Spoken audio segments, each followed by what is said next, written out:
Calvary കുന്നിൽ നാഥൻ യാഗമായി മാറി, അന്നു കാൽനടയായി നാഥൻ മലമുകളേറി. ഈശോ മിശിഹായിക്ക് സ്തുതിയായിരിക്കട്ടെ. വിശുദ്ധ നോമ്പിൻ്റെ അവസാന ദിനങ്ങളിലേക്ക് പ്രവേശിക്കുന്ന നമുക്ക് ഈ നോമ്പുകാല വിചിന്തനത്തിൻ്റെ 37-ാം ദിവസം ഈശോയോടൊപ്പം പരിശുദ്ധ അമ്മയോടൊപ്പം പ്രാർത്ഥനയുടെ പ്രാശ്ചിത്തത്തിൻ്റെ പരിത്യാഗത്തിൻ്റെ നോമ്പുകാല വിചിന്തനത്തിലേക്ക് നമുക്ക് പ്രത്യേകമായി പരിശുദ്ധാത്മാവിനാൽ പ്രവേശിച്ചുകൊണ്ട് ഇന്നേ ദിവസം ദൈവം നമ്മോട് സംസാരിക്കുന്ന ആ തിരുവചനം നമുക്ക് ശ്രദ്ധിച്ച് കേൾക്കാം. വിശുദ്ധ മത്തായി സുവിശേഷത്തിൽ നിന്നും അധ്യായം 24 മുതലുള്ള വാക്യങ്ങൾ. ഇതാ ക്രിസ്തു ഇവിടെ അല്ലെങ്കിൽ അവിടെ എന്ന് ആരെങ്കിലും പറഞ്ഞാൽ നിങ്ങൾ വിശ്വസിക്കരുത്. കാരണം കള്ളക്രിസ്തുമാരും വ്യാജ പ്രവാചകന്മാരും പ്രത്യക്ഷപ്പെടുകയും സാധ്യമെങ്കിൽ തിരഞ്ഞെടുക്കപ്പെട്ടവരെ പോലും വഴിതെറ്റിക്കത്തക്ക വിധം വലിയ അടയാളങ്ങളും അത്ഭുതങ്ങളും കാണിക്കുകയും ചെയ്യും. ഇതാ ഞാൻ മുൻകൂട്ടി നിങ്ങളോട് പറഞ്ഞിരിക്കുന്നു. അതുകൊണ്ട് അവൻ മരുഭൂമിയിലുണ്ടെന്ന് അവർ പറഞ്ഞാൽ നിങ്ങൾ പുറപ്പെടരുത്. അവൻ മുറിക്കുള്ളിലുണ്ട് എന്ന് പറഞ്ഞാലും നിങ്ങൾ വിശ്വസിക്കരുത്. കിഴക്ക് നിന്നും പടിഞ്ഞാറോട്ട് പായുന്ന മിന്നൽ പിണർ പോലെയായിരിക്കും മനുഷ്യപുത്രന്റെ ആഗമനം. ശവമുള്ളിടത്ത് കഴുകന്മാർ വന്നുകൂടും. മനുഷ്യപുത്രന്റെ ആഗമനം. അക്കാലത്തെ പീഡനങ്ങൾക്ക് ശേഷം പൊടുന്നനെ സൂര്യൻ ഇരുണ്ടുപോകും, ചന്ദ്രൻ പ്രകാശം തരികയില്ല, നക്ഷത്രങ്ങൾ ആകാശത്തിൽ നിന്ന് നിപതിക്കും, ആകാശശക്തികൾ ഇളകുകയും ചെയ്യും. അപ്പോൾ ആകാശത്തിൽ മനുഷ്യപുത്രന്റെ അടയാളം പ്രത്യക്ഷപ്പെടും. ഭൂമിയിലെ സർവ്വ ഗോത്രങ്ങളും വിലപിക്കുകയും മനുഷ്യപുത്രൻ വാനമേഘങ്ങളിൽ ശക്തിയോടും മഹത്വത്തോടും കൂടെ വരുന്നത് കാണുകയും ചെയ്യും. വലിയ കാഹളധ്വനിയോടുകൂടെ തൻ്റെ ദൂതന്മാരെ അവൻ അയക്കും. അവർ ആകാശത്തിന്റെ ഒരറ്റം മുതൽ മറ്റേ അറ്റം വരെ 4 ദിക്കിലും നിന്ന് അവന്റെ തിരഞ്ഞെടുക്കപ്പെട്ടവരെ ഒരുമിച്ച് കൂട്ടും. അത്തിമരത്തിൽ നിന്ന് പഠിക്കുവിൻ. അതിന്റെ കൊമ്പുകൾ ഇളയതാവുകയും തളിർക്കുകയും ചെയ്യുമ്പോൾ വേനൽക്കാലം അടുത്തിരിക്കുന്നുവെന്ന് നിങ്ങൾ മനസ്സിലാക്കുന്നു. അതുപോലെ ഇതെല്ലാം കാണുമ്പോൾ അവൻ സമീപത്ത് വാതിൽക്കലെത്തിയിരിക്കുന്നു എന്ന് നിങ്ങൾ മനസ്സിലാക്കിക്കൊള്ളുവിൻ. സത്യമായി ഞാൻ നിങ്ങളോട് പറയുന്നു, ഇതെല്ലാം സംഭവിക്കുന്നതുവരെ ഈ തലമുറ കടന്നു പോവുകയില്ല. ആകാശവും ഭൂമിയും കടന്നു പോകും, എന്നാൽ എൻ്റെ വചനങ്ങൾ കടന്നു പോവുകയില്ല. ആ ദിവസത്തെക്കുറിച്ചോ മണിക്കൂറിനെ കുറിച്ചോ പിതാവിനല്ലാതെ മറ്റാർക്കും സ്വർഗത്തിലെ ദൂതന്മാർക്കോ പുത്രന് പോലുമോ അറിഞ്ഞുകൂടാ. ദൈവ വചനമാണ് നാം കേട്ടത്. നമുക്ക് ദൈവത്തെ സ്തുതിക്കാം. കോടാകോടി തൻ ദൂത സൈന്യവുമായി മേഘാരൂഢനായി വരുന്നിതാ വിരവിൽ, തൻ പ്രിയ സുതരെ തന്നോടു ചേർക്കാൻ വീണ്ടും വരുന്നേശു മിശിഹ. പ്രിയപ്പെട്ടവരെ, 2012 ഡിസംബർ മാസത്തിലെ ഒബ്സർവത്താരോ റൊമാന എന്ന കത്തോലിക്ക തിരുസഭയുടെ മുഖപത്രത്തിൽ തൻ്റെ രാജി പ്രഖ്യാപിക്കുന്നതിന് 2 മാസം മുൻപ് ബെനഡിക്ട് 16 മാർപ്പാപ്പ ഇപ്രകാരം എഴുതുകയുണ്ടായി. ക്രിസ്മസിന് 2 ആഴ്ച മുൻപ് ആണ് എന്ന് ഓർക്കണം. നാം ക്രിസ്തുവിന്റെ ആഗമനത്തിന് വേണ്ടി, നാം ഉണ്ണീശോയെ സ്വീകരിക്കുവാൻ ക്രിസ്തുവിന്റെ ആഗമനത്തിന് വേണ്ടി ഒരുങ്ങുന്ന ദിനങ്ങളാണല്ലോ ഇത്. എന്നാൽ ക്രിസ്തുവിന്റെ ആഗമനത്തിന് വേണ്ടിയുള്ള ഒരുക്കം നമ്മെ ക്രിസ്തുവിന്റെ പ്രത്യാഗമനത്തിന് വേണ്ടിയുള്ള ഒരുക്കത്തെക്കുറിച്ച് കൂടി ഓർമ്മപ്പെടുത്തുന്നു. സഭയുടെ ആരാധനാക്രമത്തിൽ ആഗമനകാലം, ക്രിസ്തുവിന്റെ ആഗമനത്തിനായി നാം ഒരുങ്ങുന്ന ഓരോ ആഗമനകാലവും ക്രിസ്തുവിന്റെ പ്രത്യാഗമനത്തെക്കുറിച്ച് കൂടി നമ്മെ ഓർമ്മപ്പെടുത്തുന്നുവെന്ന് ബെനഡിക്ട് പാപ്പ അവിടെ സൂചിപ്പിക്കുകയാണ്. പ്രിയപ്പെട്ടവരെ, അദ്ദേഹം കൂട്ടിച്ചേർക്കുന്നു, അന്ന് 2012 ഒക്ടോബറിൽ നവസുവിശേഷവൽക്കരണത്തിന്റെ സിനഡ് റോമിൽ നടക്കുന്നു. ഇതാ 2013 വിശ്വാസ വർഷമായി പ്രഖ്യാപിക്കുന്നു.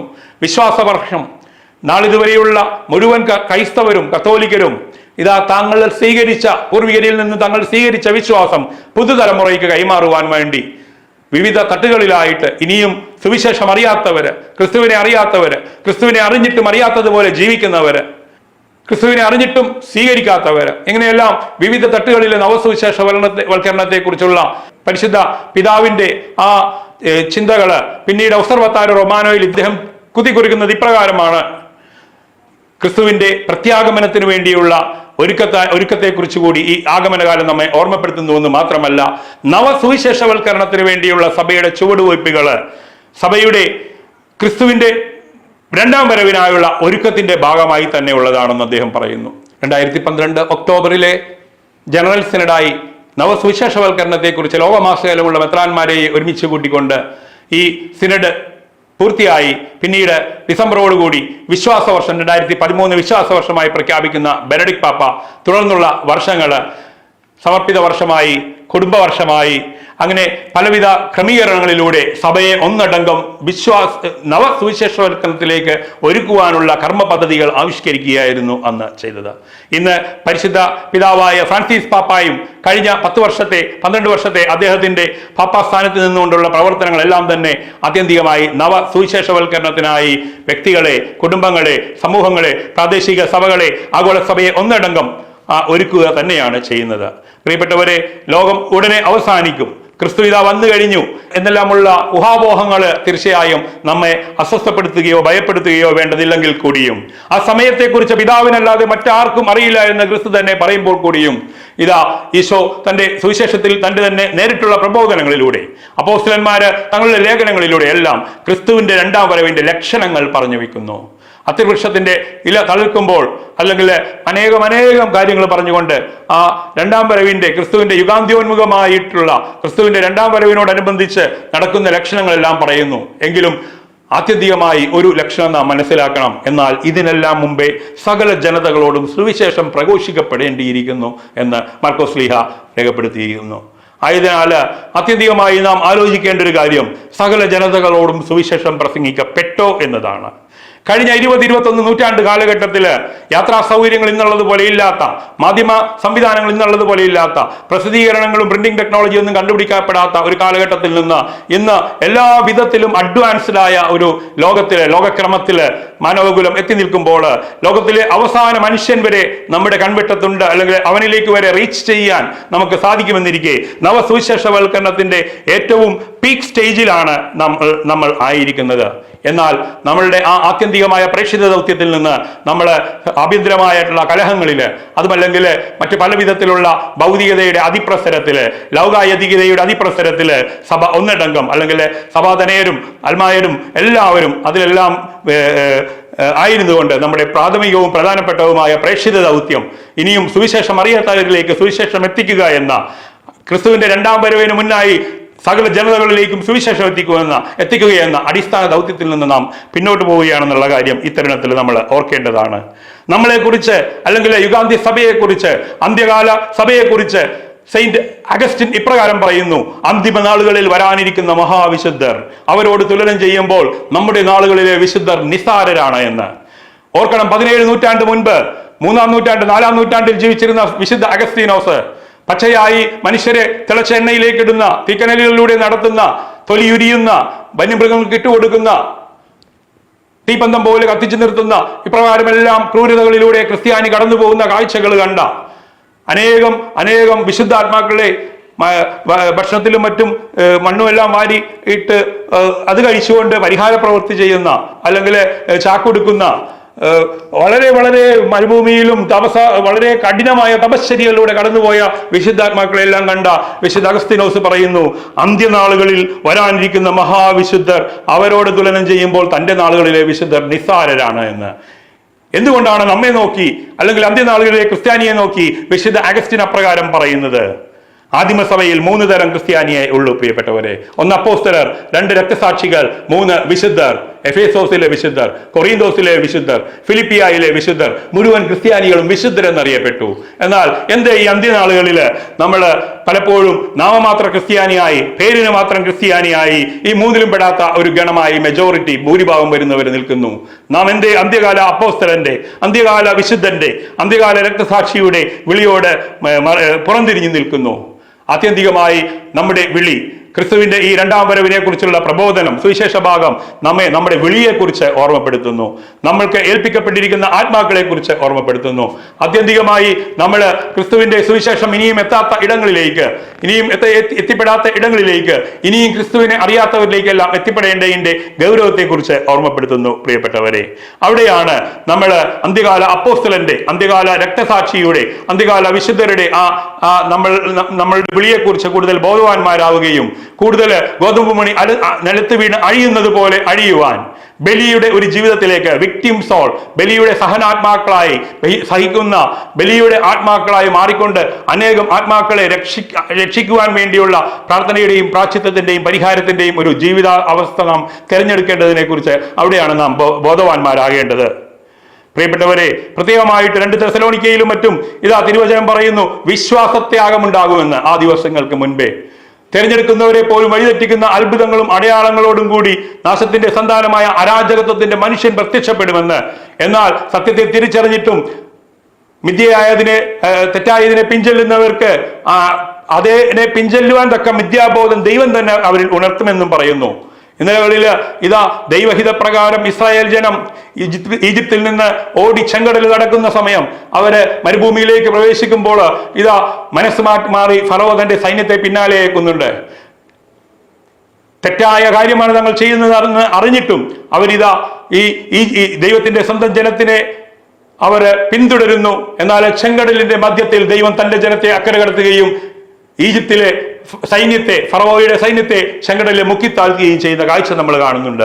ഇന്ന് ലോകാസക്തികളുടെയും ജഡമോഹങ്ങളുടെയും പിന്നാലെ പരക്കം പാഞ്ഞുകൊണ്ട് ദൈവിക രഹസ്യങ്ങളെ, ദൈവിക സത്യങ്ങളെ, നിത്യജീവനാകുന്ന, രക്ഷയാകുന്ന ദൈവിക സത്യങ്ങളെ മറന്നുകൊണ്ട് ഇന്ന് നാം ഒരു ലോകത്തോടും ലോകാസക്തികളോടും ജഡമോഹങ്ങളോടും അതുവഴി പിശാചിനോടും സമരസപ്പെട്ട് ജീവിക്കുമ്പോൾ ആത്യന്തികമായി ആ ചെങ്കടലില് ഫറവോയുടെ സൈന്യം മുങ്ങിത്താണതുപോലെ തന്നെ ഇതാ അവർ വിചാരിച്ചു തങ്ങളുടെ സൈന്യബലം, തങ്ങളുടെ കുതിരകളുടെയും ആനയുടെയും രഥത്തിന്റെയും ആയുധങ്ങളുടെയും എല്ലാം ബലത്തില് അവര് ഈ നിരാലംബരായ ഈ ഇസ്രായേൽ ജനത്തിനെ പിൻചെല്ലുമ്പോൾ അവർക്ക് ദൈവത്തിന്റെ ശക്തിയെക്കുറിച്ചുള്ള അല്ലെങ്കിൽ ദൈവത്തിന്റെ ഇടപെടലിനെ കുറിച്ചുള്ള അവബോധം ഉണ്ടായിരുന്നില്ല. ഈ കാലഘട്ടത്തിൽ നാം ഭൗതികമായ നേട്ടങ്ങൾ മാത്രം, ഈ ലോകത്തിലെ പ്രത്യാശ മാത്രം വെച്ചുകൊണ്ട് ഓടുമ്പോൾ ഓർക്കണം പ്രിയപ്പെട്ടവരെ, ആത്യന്തികമായി ആ ദിവസം കെണി പോലെ കർത്താവിന്റെ ദിനം നമ്മുടെ മേൽ വന്നു ചേരുമെന്ന്. വിശുദ്ധ പത്രോസ് ഇപ്രകാരമാണ് പറയുന്നത്, കർത്താവിന്റെ ദിനം കള്ളനെ പോലെ വരുമെന്ന്. ആകാശം അപ്രത്യക്ഷമാകുന്ന, മൂലപദാർത്ഥങ്ങൾ എരിഞ്ഞ് ചാമ്പലാകുന്ന, ഭൂമി മുഴുവൻ കത്തിച്ചാമ്പലാകുന്ന ആ ദിനത്തെക്കുറിച്ച് ഓർമ്മപ്പെടുത്തുമ്പോൾ വിശുദ്ധിയിലും ദൈവഭക്തിയിലും ജീവിക്കുന്നതിൽ നാം എത്രത്തോളം ശുഷ്കാന്തിയുള്ളവരായിരിക്കേണ്ടതുണ്ടെന്ന് അദ്ദേഹം ഓർമ്മപ്പെടുത്തുന്നു. ഇനിയും ഏതാനും പേരുടെ രക്ഷയെ പ്രതി മാത്രമാണ് ഈ ദിനങ്ങൾ നീട്ടിവെക്കപ്പെട്ടിട്ടുള്ളതെന്ന് ഓർമ്മപ്പെടുത്തുന്നു.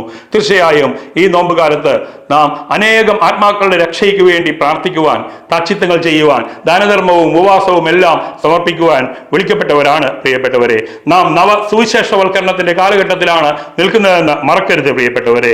ഈ സമയം നമ്മളുടെ യഥാർത്ഥത്തിലുള്ള വിളി, യഥാർത്ഥത്തിൽ നമ്മുടെ ദൗത്യം എന്ന് പറയുന്നത് ഇനിയും ക്രിസ്തുവിനെ അറിയാത്തവരോട് ക്രിസ്തുവിനെ കുറിച്ച് പറയുക, ഇനിയും ക്രിസ്തുവിന്റെ സുവിശേഷം എത്താത്ത ഇടങ്ങളിൽ നേരിട്ടോ പരോക്ഷമായോ പ്രത്യക്ഷത്തിലോ സുവിശേഷം എത്തിക്കുവാൻ നാം സന്നദ്ധരാകുക, അതിനുവേണ്ടിയുള്ള കാര്യങ്ങളിൽ നാം ഇടപെടുക എന്നുള്ളതെല്ലാം തന്നെയാണ്. അങ്ങനെ തീർച്ചയായും വിശുദ്ധ ഗ്രന്ഥത്തിന്റെ എല്ലാ ഇടങ്ങളിലും, പ്രവാചക പുസ്തകങ്ങളിലും സുവിശേഷങ്ങളിലും ഇതാ വെളിപാട് പുസ്തകത്തിൽ പോലും വളരെ വ്യക്തമായി ക്രിസ്തുവിന്റെ രണ്ടാം വരവിനെ കുറിച്ച്, അന്ത്യവിധിയെക്കുറിച്ച്, വാനദൂതന്മാരുടെ അകമ്പടിയോടുകൂടി ക്രിസ്തു രണ്ടാം വരവ് വരുമ്പോൾ വലതുവശത്തേക്കും ഇടതുവശത്തേക്കും നമ്മളെ മാറ്റി നിർത്തുന്നതിനെ കുറിച്ചെല്ലാം നമ്മളെ തിരുവചനങ്ങളിൽ വായിക്കുമ്പോൾ ഇതിനെക്കുറിച്ചൊന്നും ഞങ്ങളെ ബാധിക്കുന്ന കാര്യമല്ല എന്ന് വിചാരിച്ചുകൊണ്ട് നമുക്ക് ഇതിൽ നിന്ന് മാറി നിൽക്കാൻ ആവുമോ ഒന്ന് ചിന്തിച്ചു നോക്കൂ പ്രിയപ്പെട്ടവരെ.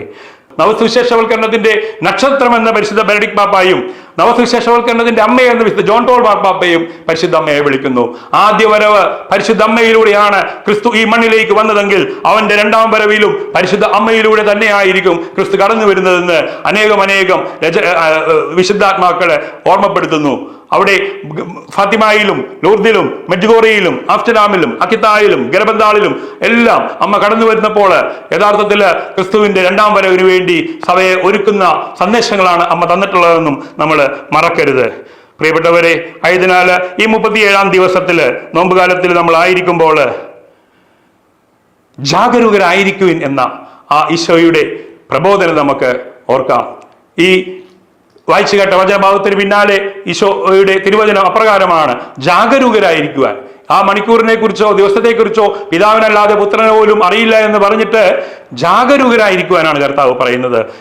നീ ലോകം മുഴുവൻ നേടിയാലും നിന്റെ ആത്മാവിനെ നഷ്ടപ്പെടുത്തിയാൽ എന്ത് പ്രയോജനമെന്ന തിരുവചനം ഓർക്കുമ്പോൾ എത്രത്തോളം നാം നമ്മുടെ ആത്മാവിനെ പ്രതി ജാഗരൂകരായിരിക്കണം. നീ മറ്റാർക്കും എന്തെല്ലാം സഹായം ചെയ്താലും, ഈ ലോകം മുഴുവൻ നേടിക്കൊടുത്താലും, ജീവിത പങ്കാളിക്ക്, മക്കൾക്ക്, നിന്റെ വേണ്ടപ്പെട്ടവർക്ക് നീ ആർക്കെല്ലാം എന്തെല്ലാം നേടിക്കൊടുത്താലും അവന്റെ ആത്മാവിനെ ദൈവത്തിന് വേണ്ടി നേടിയില്ലെങ്കിൽ നിന്റെ നന്മ പ്രവൃത്തികൾ, നിന്റെ സൽപ്രവൃത്തികൾ, നീ ചെയ്യുന്ന ആ പ്രവൃത്തികളുടെ എല്ലാം റിസൾട്ട് അതെല്ലാം പാഴാണെന്ന് നമുക്ക് തിരിച്ചറിയാമല്ലോ പ്രിയപ്പെട്ടവരെ. ആയതിനാൽ ആത്യന്തികമായി നമുക്ക് പരിശുദ്ധ അമ്മയോട് ചേർന്ന് ഉൽപ്പത്തിയുടെ 3:15 ഇപ്രകാരം പറയുന്നു: സ്ത്രീയും സർപ്പവും തമ്മിലും, നീയും സ്ത്രീയും തമ്മിലും, നിന്റെ സന്തതിയും അവളുടെ സന്തതിയും തമ്മിലും ഞാൻ ശത്രുത ഉളവാക്കുമെന്ന് പറഞ്ഞിട്ട്, ആ സന്തതി എന്ന വാക്ക് അത് ഒരു വ്യക്തിയെയല്ല, മനുഷ്യവർഗം മുഴുവനുമേയുമാണ് സൂചിപ്പിക്കുന്നതെന്ന് ഉൽപ്പത്തി 3:15 ഫുട് നോട്ടിൽ നമുക്ക് വായിക്കാം. അത് മനുഷ്യവർഗം മുഴുവനുമേയും സൂചിപ്പിക്കുന്നു. ശിരസായ ക്രിസ്തുവിനെ മാത്രമല്ല, അവന്റെ ശരീരമായ മുഴുവൻ സഭയെയും മുഴുവൻ മാനവകുലത്തെയും സൂചിപ്പിക്കുന്നു. ആയതിനാൽ കാൽവരിയിൽ ക്രിസ്തു തകർത്ത സർപ്പത്തിന്റെ തല, ആ സർപ്പത്തോടുള്ള പോരാട്ടം അത് നമ്മുടെ ജീവിതത്തിൽ തുടർന്നു പോകേണ്ടതാണെന്നും ആത്യന്തികമായി യുഗാന്ത്യം വരെ സഭ വിളിക്കപ്പെട്ടിരിക്കുന്നത്, ക്രിസ്തുവിന്റെ അനുയായികൾ വിളിക്കപ്പെട്ടിരിക്കുന്നത് ആ പിശാചിന്റെ തല തകർക്കുവാൻ തങ്ങളുടെ ജീവിതത്തിലൂടെ, നമ്മുടെ വിചാരത്തിലും വാക്കിലും പ്രവൃത്തിയിലും എല്ലാം പിശാചിന്റെ തല തകർക്കുന്ന സ്ത്രീയുടെ സന്തതികളായ ഇട്ടാണ് നമ്മൾ വിളിക്കപ്പെട്ടതെന്ന് മറക്കരുത്. ആയതിനാൽ ഉൽപ്പത്തിയിൽ ഇതാ സ്ത്രീയുടെ സന്തതി എന്ന് പരാമർശിച്ചുകൊണ്ട് അത് വരാനിരിക്കുന്ന രക്ഷകനെ കുറിച്ചും അവനിൽ വീണ്ടെടുക്കപ്പെടാനിരിക്കുന്ന ജനതയെക്കുറിച്ചും വചനം പറഞ്ഞു വെക്കുമ്പോൾ, വെളിപാട് ബൈബിളിന്റെ അവസാന പുസ്തകം, ആദ്യ പുസ്തകമായ ഉൽപ്പത്തിയിൽ നിന്ന് അവസാന പുസ്തകത്തിൽ എത്തുമ്പോൾ വെളിപാട് 12:17 പറയുന്നു: അപ്പോൾ സർപ്പം സ്ത്രീയുടെ നേരെ കോപിച്ചു, ദൈവകൽപ്പനകൾ കാക്കുന്നവരും യേശുവിന് സാക്ഷ്യം വഹിക്കുന്നവരുമായി അവളുടെ സന്തതികളിൽ ശേഷിച്ചിരുന്നവരോട് യുദ്ധം ചെയ്യാൻ സർപ്പം പുറപ്പെട്ടു എന്ന് നാം ജീവിച്ചിരിക്കുന്ന ഈ കാലഘട്ടത്തെ കുറിച്ച് എഴുതി വച്ചിരിക്കുന്നു. ദൈവകൽപ്പനകൾ കാക്കുന്നവർ അത് അനേകരുണ്ട് ലോകത്തിൽ, പ്രൊട്ടസ്റ്റന്റുകാരും എല്ലാം ഉണ്ട്. യേശുവിനെ സാക്ഷ്യം വഹിക്കുന്നവർ, യേശുവിനെ സാക്ഷ്യം വഹിച്ച് ജീവിക്കുന്ന അനേകം മതസ്ഥർ വരെയുണ്ട്, മറ്റു മതങ്ങളിൽ പോലും ഉണ്ട്. പക്ഷേ അവളുടെ സന്തതികളിൽ ശേഷിച്ചിരിക്കുന്നവർ എന്നുള്ള ആ തിരുവചനം അത് നമ്മുടെ ഐഡന്റിറ്റിയെ വെളിപ്പെടുത്തുന്നു. സർപ്പത്തിന് വരെ വ്യക്തതയുണ്ട് ആരാണ് തന്റെ ശത്രുക്കളെന്ന്: സ്ത്രീയുടെ സന്തതികൾ. ഈദിയ എന്ന പദമാണ് യോഹന്നാൻ അപ്പോൾ മുതൽ ആ ശിഷ്യൻ അവളെ സ്വഭാവനത്തിൽ സ്വീകരിച്ചു എന്നുള്ള വാക്കിനായി ഗ്രീക്കിൽ എഴുതപ്പെട്ടിട്ടുള്ളത്. ഈദിയ സ്വഭാവനത്തിലേക്ക് സ്വീകരിക്കുന്ന വചനമല്ല, വെറുതെ സ്വന്തമായി സ്വീകരിക്കുന്ന വചനമല്ല, അത് സ്വന്തം അസ്തിത്വത്തിലേക്ക് സ്വീകരിക്കുന്ന വചനമാണ്. നാം ഓരോരുത്തരും കുരിശിൻ ചുവട്ടിലെ യോഹന്നാനെ പോലെ പരിശുദ്ധ കന്യകാമറിയത്തിന്റെ വിമല ഹൃദയത്തിലേക്ക് നാം നമ്മളെ തന്നെ സമർപ്പിക്കുന്നു. അപ്രകാരം അമ്മയുടെ സന്തതിയായി നാം മാറുമ്പോൾ അമ്മയുടെ ആദ്യ സന്തതിയുടെ സഹോദരങ്ങളായി നാം മാറുന്നു. അപ്പോൾ ആ തമ്പുരാന്റെ, ആ ഈശോയുടെ അപ്പൻ നമുക്കും അപ്പൻ ആവും. അബ്ബാ പിതാവേ എന്ന സ്വാതന്ത്ര്യത്തോടെ ആപ്പായുടെ അടുത്ത് നമുക്ക് എത്തിച്ചേരാനാവും. അവിടെ പിതാവ് പ്രത്യേകമായിട്ട് യുഗാന്ത്യോന്മുഖമായിട്ട് പിതാവ് നമ്മെ ഓരോരുത്തരെയും ഏൽപ്പിച്ചിരിക്കുന്ന ആ ദൗത്യബോധത്തിലേക്ക് നമുക്ക് പ്രവേശിക്കാൻ ഈ അമ്മയുടെ മാതൃത്വത്തിന് കീഴിൽ, അമ്മയുടെ പുത്രത്വത്തിൽ അമ്മയോട് ആത്മാവായ ഒട്ടിനിന്ന് വിശുദ്ധ യോഹന്നാൻ നിന്നതുപോലെ നമ്മളും നിൽക്കേണ്ടതുണ്ടെന്ന് ഓർമ്മപ്പെടുത്തുകയാണ് പ്രിയപ്പെട്ടവരെ. അന്ന് കുരിശിന്റെ വഴിയിൽ ഇന്നലകളിൽ ഓശാന പാടിയവരും അവന്റെ അത്ഭുതങ്ങളിലും അടയാളങ്ങളിലും പങ്കുപറ്റിയവരുമെല്ലാം ഒറ്റിക്കൊടുത്തും തള്ളിപ്പറഞ്ഞും ഉപേക്ഷിച്ചും നസായനെ ഇട്ടു പോകുമ്പോൾ ഇതാ ഓടിപ്പോകുന്ന യോഹന്നാൻ പരിശുദ്ധ അമ്മയെ കുരിശിന്റെ വഴിയിലേക്ക് വിളിച്ചുകൊണ്ടുവരുന്നു. ഇന്ന് സഭയാവുന്ന ക്രിസ്തു പീഡാസഹനത്തിലാണ്. ഇന്ന് സഭയാവുന്ന ക്രിസ്തുവിന്റെ ഗെത്സമൻ മണിക്കൂറുകളാണ്. ഇന്ന് സഭയാവുന്ന ക്രിസ്തു കുരിശിന്റെ വഴിയിലാണ്. ഇന്ന് ഈ സഭയാവുന്ന ക്രിസ്തുവിന്റെ കുരിശിന്റെ വഴിയിലേക്ക് പരിശുദ്ധ അമ്മയെ വിളിച്ചു കൊണ്ടുവരുവാൻ നമുക്ക്, ഞാനും നിങ്ങളുമാവുന്ന യോഹന്നാന്മാർക്ക് ഒരു ഉത്തരവാദിത്തമുണ്ട് പ്രിയപ്പെട്ടവരെ. അവിടെയാണ് ഭൂമി കുലുങ്ങി പാറ പിളർന്ന് കുലുങ്ങാതെ അമ്മ സുതനോടൊപ്പം കാൽവരിയിൽ നിന്നതുപോലെ ഈ അന്ത്യനാളുകളിലെ സഭയ്ക്ക് കടന്നു പോകേണ്ട മഹാപരീക്ഷണത്തിന്റെ നാളുകളിലെ ലോകം ഉണ്ടായിട്ടുള്ളതിൽ വെച്ച് ഏറ്റവും വലിയ പീഡനം ഉണ്ടാകുമെന്ന് ഈശോ തന്നെ പ്രത്യേകം എടുത്തു പറയുന്ന ഈ കാലഘട്ടത്തിൽ പരിശുദ്ധ അമ്മയോട് ചേർന്ന് തന്റെ പുത്രന്റെ മാംസം ചിതറിക്കപ്പെടുമ്പോൾ, തന്റെ പുത്രന്റെ രക്തം ചിന്തപ്പെടുമ്പോഴും ആ വിശ്വാസം കൈവെടിയാതെ, പ്രത്യാശ കൈവെടിയാതെ, ദൈവസ്നേഹവും പരസ്നേഹവും കൈവെടിയാതെ കുരിശിന്റെ വഴിയിൽ, കുരിശിൻ ചോട്ടിൽ നിന്ന് അമ്മയുടെ വിശ്വാസം പേറിക്കൊണ്ട്, അമ്മയുടെ പ്രത്യാശ, അമ്മയുടെ സ്നേഹം ഉള്ളിൽ പേറിക്കൊണ്ട് നാം ആയിരിക്കുന്ന ജീവിതാവസ്ഥകളിൽ പ്രത്യേകമായിട്ട് നമുക്കും ഒരുങ്ങാം, നമുക്കും ജാഗരൂകരായിരിക്കാം. അനേകം ആത്മാക്കളെ നേടിയെടുക്കുവാനായി പ്രാർത്ഥനയുടെ, പ്രാശ്ചിത്തത്തിന്റെ, പരിഹാരത്തിന്റെ അരൂപിയോടുകൂടി ഈ വിശുദ്ധ വാരത്തിലേക്ക് നമുക്ക് പ്രവേശിക്കാം. പ്രത്യേകമായിട്ട് നിങ്ങൾ എല്ലാവരെയും ഒരിക്കൽ കൂടെ ആ പരിശുദ്ധ അമ്മയോട് ചേർന്ന് ഈശോയോടൊപ്പം ഉള്ള ഈ 40 ദിനങ്ങളിൽ പരിശുദ്ധ അമ്മയോട് ചേർന്ന് ഈശോയുടെ പീഡാസ്ഥാനത്തിന്റെ, കുരിശുമരണത്തിന്റെ എല്ലാം രഹസ്യങ്ങളെ ധ്യാനിച്ച് ഒരു പുതിയ ജീവിതത്തിലേക്ക്, ഒരു പ്രേക്ഷിത ക്രിസ്തുവിന് വേണ്ടി സഭയ്ക്ക് വേണ്ടി, പരിശുദ്ധ അമ്മയ്ക്ക് വേണ്ടി ആത്മാക്കളെ നേടുന്ന, ആത്മാക്കളുടെ രക്ഷയ്ക്ക് വേണ്ടി ദാഹിക്കുന്ന ആ ഒരു ജീവിതത്തിലേക്ക് നമ്മൾ കടന്നു വരുവാനായിട്ട് ഒരിക്കൽ കൂടെ ക്ഷണിക്കുന്നു. അവിടെ അവസാനം അല്ലെങ്കിൽ യുഗാന്ത്യം, ക്രിസ്തുവിന്റെ രണ്ടാം വരവ്, ഇതെല്ലാം യഥാർത്ഥത്തിൽ ദൈവം നമ്മളെ പ്രതീക്ഷിക്കുന്നത് ഈ പ്രകാരമുള്ള ഒരു ജീവിത ശൈലിയിലൂടെ അവസാന ആത്മാവിനെ വരെ ദൈവരാജ്യത്തിലേക്ക് കടത്തിക്കൊണ്ടുവരുവാൻ, അല്ലെങ്കിൽ ഈ ഈശോയുടെ കുരിശിലേക്ക്, ഈശോയുടെ രക്ഷയിലേക്ക് കൂട്ടിക്കൊണ്ടുവരുവാനുള്ള ആ വലിയ നിയോഗത്തിൽ നമ്മൾ ജാഗരൂകത പാലിക്കുക. അതുപോലെ തന്നെ നമ്മുടെ ജീവിതത്തിന്റെ ഓരോ നിമിഷവും ഓരോ ഇടങ്ങളിലും നമ്മൾ ആയിരിക്കുന്ന ഭർത്താവാണോ, ഭാര്യയാണോ, അപ്പനാണോ, കുടുംബനാഥനാണോ, അല്ലെങ്കിൽ അമ്മയാണോ, കുടുംബനാഥയാണോ, മകനാണോ, മകളാണോ, നമ്മളായിരിക്കുന്ന ജീവിതാന്തസ്സിൽ ഓരോ നിമിഷവും ദൈവത്തോട് വിശ്വസ്തത പുലർത്തിക്കൊണ്ട് സദാ ജാഗരൂകരായിരുന്നുകൊണ്ട് ഏത് നിമിഷവും കർത്താവിന്റെ ആ വിളി, കർത്താവിന്റെ ദിനത്തിന് വേണ്ടി നാം ഒരുങ്ങിയിരിക്കുക എന്നാണെന്ന് കൂടി ഓർമ്മിപ്പിച്ചുകൊണ്ട് ഇന്ന ദിവസം നമുക്ക് ഒരുമിച്ച് പ്രാർത്ഥിക്കാം. കർത്താവെ അനുഗ്രഹിക്കണമേ. പരിശുദ്ധ ദൈവമാതാവേ, ക്രൂശിതനായ കർത്താവിന്റെ തിരുമുറിവുകളും അമ്മയുടെ വിമല ഹൃദയത്തിന്റെ മുറിപ്പാടുകളും ഞങ്ങളുടെ ഹൃദയങ്ങളിൽ പതിപ്പിച്ചുറപ്പിക്കണമേ. ആമേൻ.